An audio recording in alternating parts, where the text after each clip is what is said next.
In today's video, we're going to try to build ourselves a new square vacuum chamber.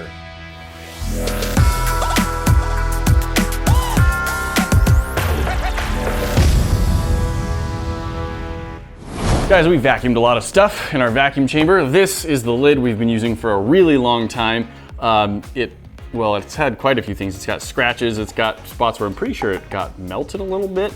And recently we dropped it and it got a big crack. And despite trying to repair that crack with super glue, it doesn't seem to hold a very good vacuum anymore. So we decided it was time to get a new lid, and we thought, wow, we're getting a new lid, maybe we get a whole new vacuum chamber while we're at it. So here's the basic idea. We've done a lot of stuff in a vacuum chamber over the years, and it's time for a little bit of an upgrade. Our cameraman has always said that it would be nice to have flat, non-light bending walls to film through, so that's what we're going to try to build today.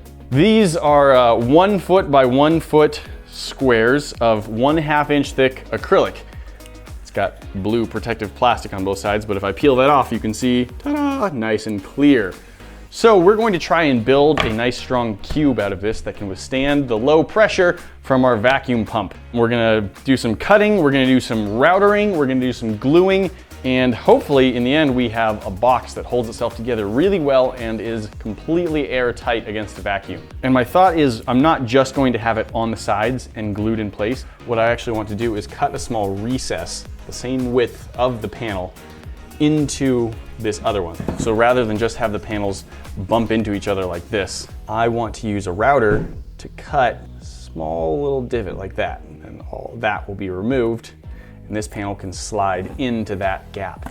That way, with it in that space, as the vacuum, the low pressure inside pulls against the panels, this panel won't be able to slide that direction because it'll be on this ridge, and this panel won't be able to slide that direction because it'll be pushing up against this panel.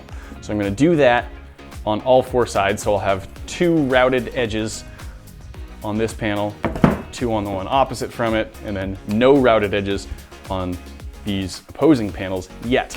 After I get those fit together and working all nicely, I'll want to make them all fit down on top of another panel. I will route chambers down into this surface, so a little groove about like this all the way across, and go down just about that same like 1/8 of an inch, and just router all of this away. By doing that on all 4 sides, hopefully I'll be able to just drop the whole box down into that channel groove.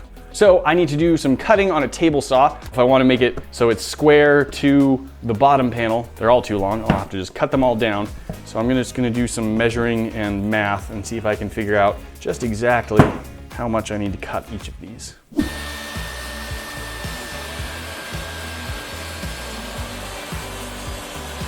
All right, so we have our 2 plates that are cut down to narrower. Those are gonna be on 2 sides. Then we're gonna have the sides that those fit into. And like I said, we need to take out those edges. So for that, we're gonna be using a router bit, and hopefully it's a good and sharp router bit. I haven't used this particular one before. It's not brand new, but I'm hoping it'll work. Fortunately, it is like exactly the size we need, or at least it should be cutting out pretty much exactly the width. It's a 1/2 inch, so I just have to set that to the right height and then router that off of one of these pieces. And I may have to do it in a couple of passes. I don't know how well the plexiglass is gonna take to being routered. Well, that might just be the messiest process we've ever done in here, except, maybe gasoline and liquid nitrogen. But I think that actually worked pretty good. The glue we're gonna be using hopefully will fill all the gaps and hopefully make it just beautifully airtight. I'm gonna tape everything together just a little bit, some masking tape to see how the floor and lid fit. All right, so I need to trim that much off of this panel, and then I'm going to router all 4 sides of it. So it should just like fit down into there like a puzzle piece. Yeah, that's kind of like what I wanted it to do. Amazing. Now we glue it together, and we do a lot of hoping. Firstly, we hope that the glue does a really good job of securing the acrylic together. Then we hope that anything the glue doesn't do can be filled in with some caulking. And then we hope that this box is strong enough to withstand a complete vacuum. Okay, we've got our box all glued up, and we're actually gonna let that dry or cure for probably a couple days, because that's how long the glue says that it's supposed to take before it's up to not even full strength, just high strength. Full strength, it says it can take weeks and it'll just keep getting stronger and stronger. But I think we'll give it at least a couple days. In the meantime though, there is a little bit more we can do right now. So this is going to be the lid piece, and I need to prep it to work as a lid. And doing that involves adding our valves into it. Now previously, we had this piece with our vacuum gauge on top, and that worked pretty good. But we do want to do a bit of an upgrade. We have a digital vacuum gauge, which should give us a more precise reading.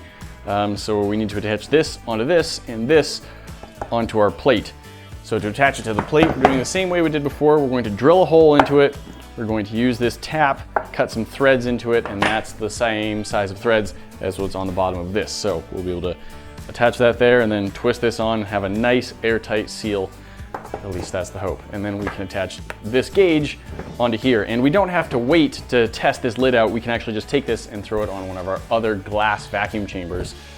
Find out how that does.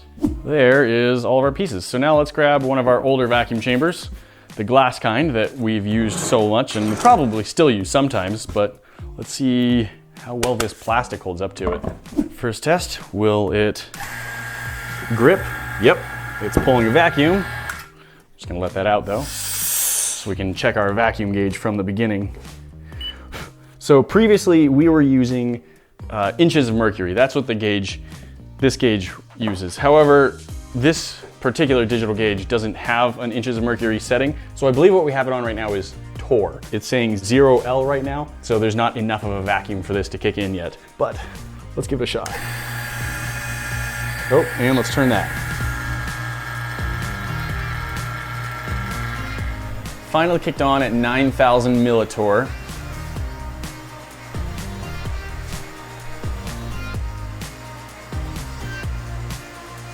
$9,000 you're already over 29 inches of mercury.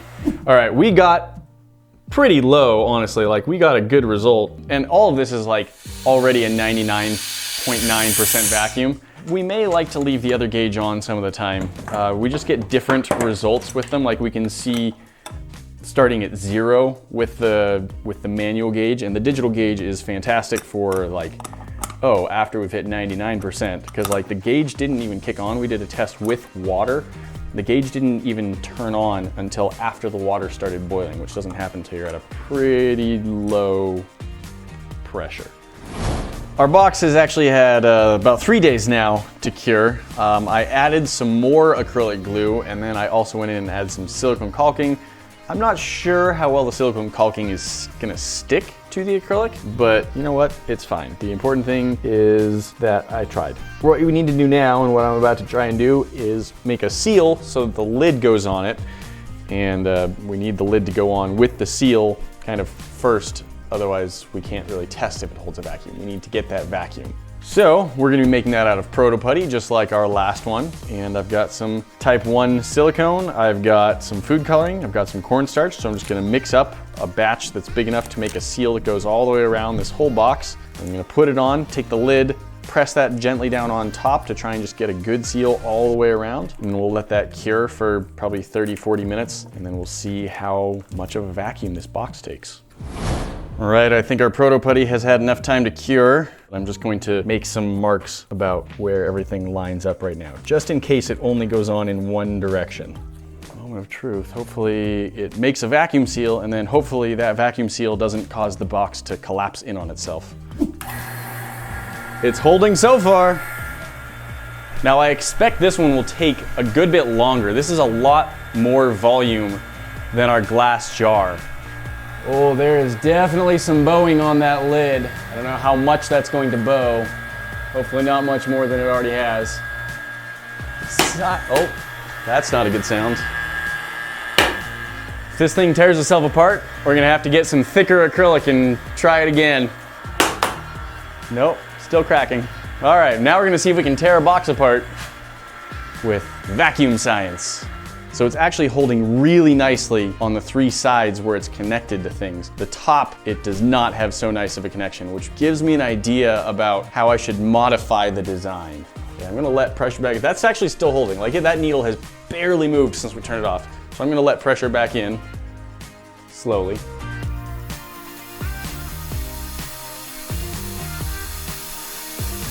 most of that held.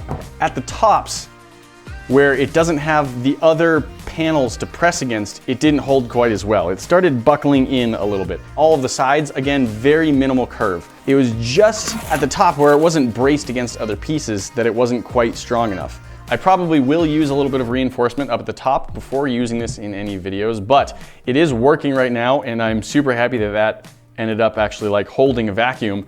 And I'm excited to use this. So if you guys have any suggestions of things you want to see us do, maybe things we've done in the past that you thought were hard to see in the round vacuum chamber, or just new things you want to see us test out, let us know down in the comments. We're looking for ways to break this bad boy in. Guys, that's it for today, but we've always got more for you to see. If you like this kind of content, click the button right there to subscribe to the channel so you never miss a cool video. Talk to you later.